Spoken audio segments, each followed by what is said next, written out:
So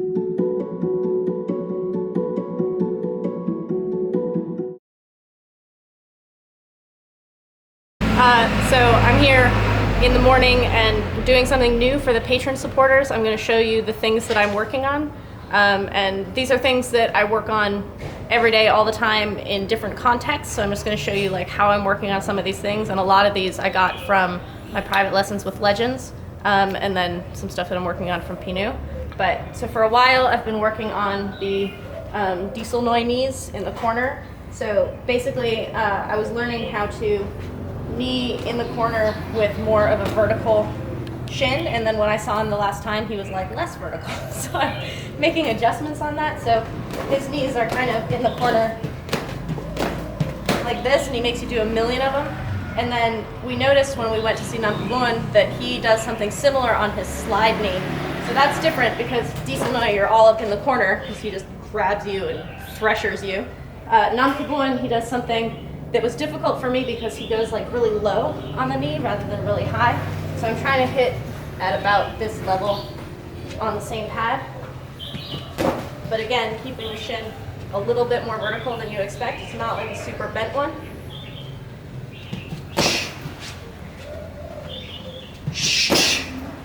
So for Namkabun, he and his brother have this thing that I call the Nongki style because they're from Nongki.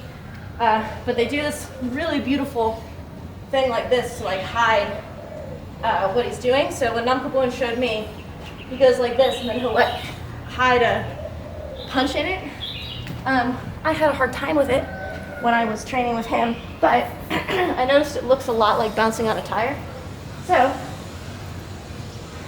in the way that you lift weights in order to make your stuff faster, I've been using the tire to practice the Nongki style shuffle.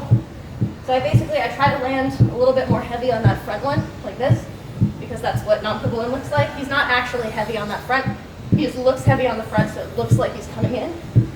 So I do this for maybe 10 minutes, and I switch in a little bit of the normal, this is how you're supposed to bounce on a tire, just so that I don't get like stuck. So after you've done this for, I don't know, 10 minutes or so, you get off and you feel all like heavy, which is actually really cool for when you start practicing the knees. Should I do on the bag? So I'll go to my new favorite bag. So when your legs are nice and heavy, it's like when you get off the treadmill and you're just kind of like, oh my God, the ground is too hard. So then you get your shuffle like this because you've just been on the tire, so it feels good. And what you want to do is you want to turn that into his slide on the knee. You start out with your shuffle. And you come out to the back. You want to kind of skip on it. Show the whisper step. Oh, so I figured this out. So when I was training with Kudam, he was teaching me not to do like a big old switch for your left kick. Instead, what he does is a small drag back and then a big step forward, which hides it, but it also keeps you really, really close. If you do this, you've gained no ground. So if you do small step, boom, then you're closer. I realized that's the same with what Namkabun was teaching me, is that you don't do this like forward like this.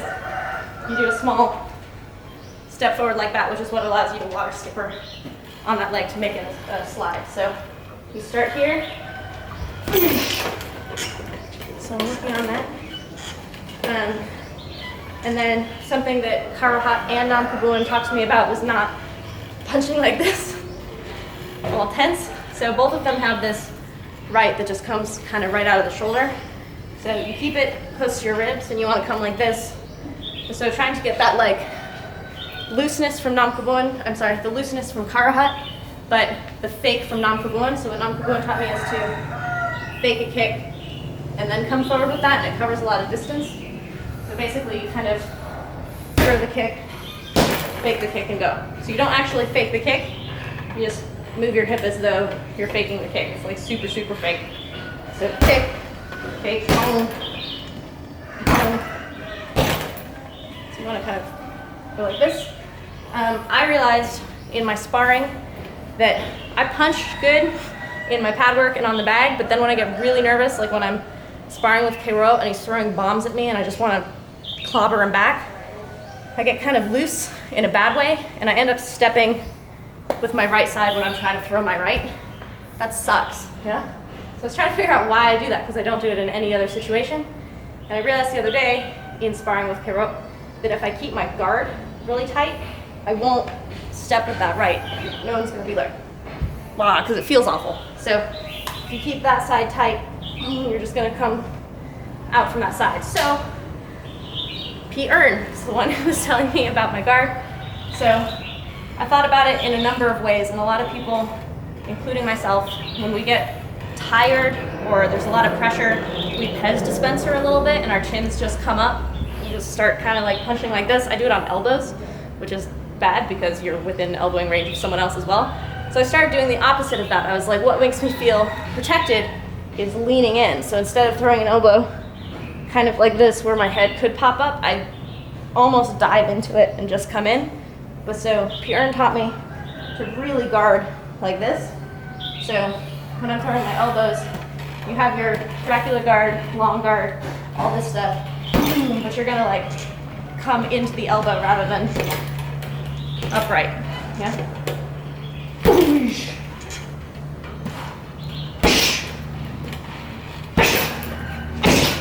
And that comes from that part. Fix my hair. And the most recent thing is that Pinu spent an entire morning round by round just working technique with me, which I don't know if he's ever done before. He worked on stuff that he's taught me before, but it was like really deliberate. So I have a fairly good low kick that I can get on him by faking my right and then kind of soccer kicking it. So if I fake my right and soccer kick, I can usually get him. But I'm trying to stay closer in general. So this is not gonna be my game plan unless that's coming in. So when I'm already within this distance, my left kick actually sucks. So what he had me doing is just not doing a big like leap over. It's the same thing of not doing this on your switch step. So instead of taking all of that distance to go over, the important thing is to not go as hard, but to hit right on the IT band, right? So you find that you find that right there.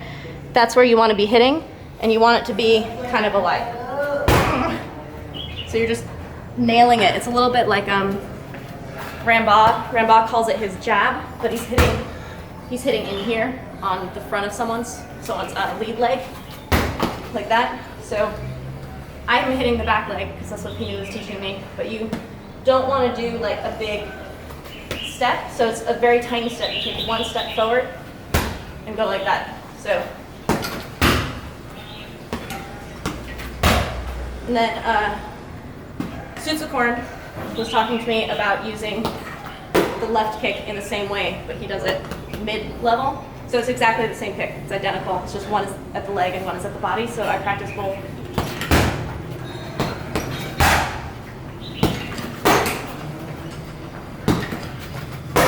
So you can see I'm not doing big foot stuff. It's a small step forward, and you want to drive your shoulder to get power on that. You don't want to be kicking like this. You want to be pulling your shoulder to protect yourself. That's what I'm working on.